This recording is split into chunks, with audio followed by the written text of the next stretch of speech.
Sharmila Congress party Andhra అధ్యక్షురాలు. రాజన్న బిడ్డని అని చెప్తా వచ్చింది. రాజశేఖర రెడ్డి తరపున తనకి వారసత్వం కావాలని. కాంగ్రెస్ కూడా రాజశేఖర రెడ్డి మావాడు, మా పార్టీలో వల్లనే అవన్నీ చేయగలిగాడు అని చెప్పుకొచ్చింది.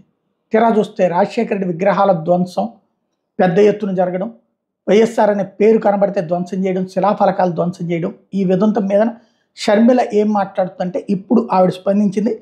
రాష్ట్రంలో మహానేత వైఎస్ఆర్ విగ్రహాల మీద అల్లరి మూకలు చేస్తున్న వికృతదాడిని కాంగ్రెస్ పార్టీ తీవ్రంగా ఖండిస్తోంది. ప్రజాస్వామ్యంలో ఇలాంటి అరాచకాలు జరగడం అత్యంత దారుణం, మిక్కిలి శోచనీయం. ఎటువంటి పరిస్థితుల్లోనూ ఇట్లాంటి రౌడీ చర్యలు ఖండించి తీరాల్సిందే. ఇది పిరికి పందల చర్య తప్ప మరొకటి కాదు. తెలుగు వాళ్ళ గుండెల్లో గూడు కట్టుకున్న వైఎస్ఆర్ విశేష ప్రజాదరణ పొందిన నాయకులు, తెలుగు ప్రజల హృదయాల్లో ఆయనది చెరపలేని ఒక జ్ఞాపకం. అటువంటి నేతకు నీచ రాజకీయాలు ఆపాదించడం సరికాదు, గెలుపోటములు ఆపాదించడం తగదు.